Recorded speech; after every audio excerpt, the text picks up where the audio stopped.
कोटा से इस वक्त की बड़ी खबर। आरटीओ परिसर में विद्यार्थी और पुलिस हुई आमने सामने। समझाइश के बाद भी धरना दे रहे छात्र नहीं उठ रहे। नेतागिरी करने आए कुछ लोगों को पुलिस ने लिया हिरासत में। आरटीओ ने आरोपी प्रोफेसर को किया बर्खास्त। पीड़िता को पुलिस प्रोटेक्शन देने की उठा रहे हैं मांग।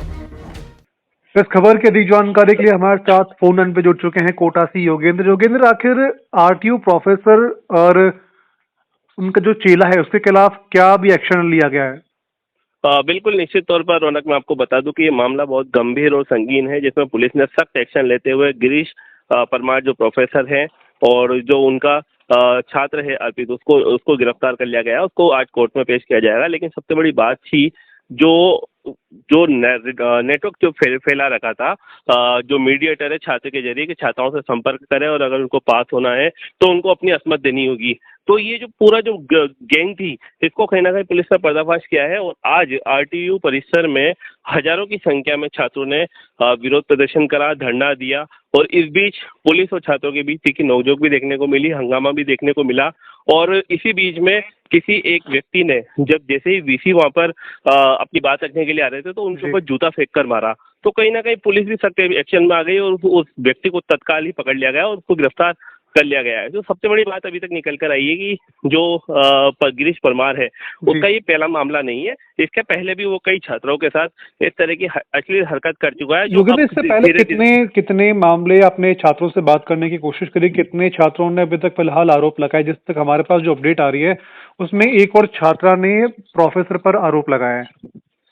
इसमें अभी तक जो हमारे पास जो अपडेट सामने आई है उसके अंदर 5 से 6 छात्राएं अभी तक जो निकलकर सामने आई। हालांकि वो ऑफिशियली सामने नहीं आ रही है मीडिया के और नहीं पुलिस के, लेकिन जो हमारे पास जो जानकारी है उसमें यह है कि 5 से 6 छात्राएं हैं जिनके साथ ये इस तरह का कृत्य कर चुका था। और यही नहीं, छात्रों के भी इसमें नाम आ रहे हैं जिनको उसने फेल किया था। उन छात्रों को पास करने की एवज में उनसे रुपए की डिमांड की गई थी और जब उसकी रुपए की डिमांड पूरी हो जाती थी तो उन छात्रों को पास कर देता था और जिनसे वो असमत मांग लेता था वो छात्राएं अगर उनको पास होना था तो अपना भविष्य संवारने के लिए उन्होंने अपनी इज्जत दांव पे लगा दी। लेकिन अब वो धीरे धीरे करके सभी जो पढ़ते हैं वो उजागर होती जा रही है। इसके साथ ही हमें ये भी जानकारी मिली कि जो छात्रा है जिसने दादावाड़ी थाने में ये प्रकरण दर्ज कराया था प्रोफेसर के खिलाफ, वो छात्रा को भी धमकी दी जा रही है। तो पुलिस प्रोटेक्शन की भी मांग की गई। तो पुलिस प्रोटेक्शन की साफ तौर पर पुलिस ने कहा है कि उस छात्रा को, उसके परिवार को और इसके अलावा जो अन्य छात्राएं हैं जो पहले सामने नहीं आ रही थी लेकिन अब सामने आ रही है तो उन सबको प्रोटेक्शन दिया जाएगा। और इसमें अपडेट ये है कि जो आरोपी गिरीश परमार है उसको निलंबित कर जाएगा, उसको बर्खास्त करने की मांग की जा रही है। जो एबीवीपी के जो कार्यकर्ता हैं उनका साफ तौर पर कहना है कि अभी वो निलंबित किया गया है, उसको बर्खास्त कर देना चाहिए और उसको गिरफ्तार जरूर कर लिया गया है। लेकिन भविष्य में अगर वो किसी भी कॉलेज में दिखता है तो उस कॉलेज पर भी जाकर प्रदर्शन किया जाएगा, किसी भी यूनिवर्सिटी पर दिखता है तो वहां पे भी जाकर विरोध किया जाएगा। इसके साथ ही अगर वो अकेला भी कहीं मिलता है एबीवीपी के कार्यकर्ताओं तो उसको मुर्गा बनाकर जूते मारे जाएंगे। तो कहीं ना कहीं जो विरोध है वो साफ तौर पर छात्रों का देखने को मिल रहा है कि एक लड़की को पास कराने की एवज में अगर उसकी इज्जत मांगी जाएगी तो इससे यूनिवर्सिटी का माहौल भी खराब होगा, बदनामी होगी। और सबसे बड़ी अपडेट मैं आपको बता दूं कि जिस तरह से ये गिरीश परमार का नाम सामने आया उसी तरह से एक और प्रोफेसर है उसका भी नाम यहाँ पे सामने आया है। हालांकि पुलिस ने उसका नाम उजागर नहीं किया है लेकिन उसके भी ये इस तरह के कृत्य सामने आ रहे हैं।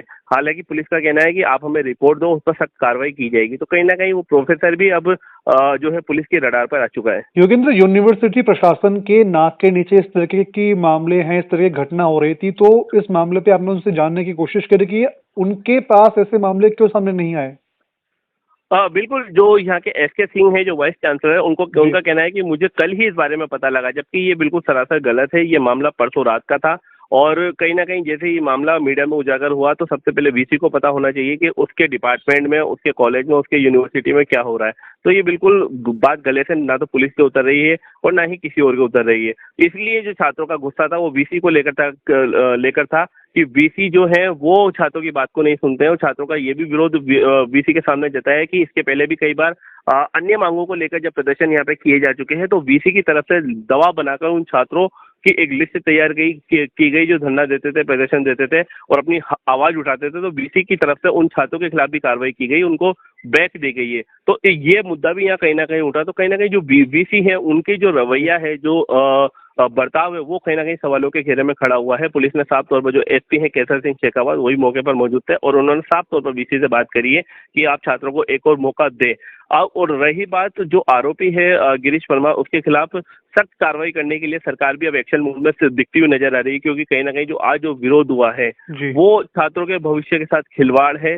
इसको पुलिस ने बिल्कुल नकार दिया है। साफ तौर पर पुलिस का कहना है कि आरोपी चाहे कितना भी शातिर हो, कितनी भी उसकी राजनेता में पकड़ हो, वो बख्शा नहीं जाएगा। जो बेटियों के साथ इस तरह का दुर्व्यवहार करता है उसको किसी भी सूरत पर बख्शा नहीं जाएगा। पुलिस ने अपील की है उन छात्राओं से भी कि अगर इस भीड़ में अगर कोई छात्रा मौजूद है जिसके साथ इस तरह का कृत्य पहले हो चुका है, तो वो एसपी ऑफिस पहुंचे, हमें बताएं, सार्वजनिक नहीं लेकिन हमें खुद बताएं, या फिर वो डाक के माध्यम से हमें पोस्ट करें कि उसके साथ क्या घटना हुई है। उसका नाम उजागर नहीं होगा, ना उसकी पहचान उजागर होगी। कोई छात्र भी अगर उसके साथ दुर्व्यवहार किया गया है तो वो भी बाय पोस्ट हमें पूरी जानकारी देगा। उसका नाम बिल्कुल कॉन्फिडेंशियल रखा जाएगा। इसके अलावा यूनिवर्सिटी में अगर कोई दूसरे कृत्य भी होते हैं तो उसकी जानकारी भी पुलिस को या प्रशासन को दी जाए, उस पर सख्त कार्रवाई की जाएगी। जी, तमाम जानकारी का आपका बहुत बहुत धन्यवाद। इस तरीके से कोटा में पहले छात्र आत्महत्या करते हैं और उसके बाद गुरु और शिष्य के बीच का जो संबंध है वो तार-तार होता है। वो काफी ये बताता है कि किस तरीके से वर्तमान में समाज है वो किस दिशा की ओर बढ़ रहा है।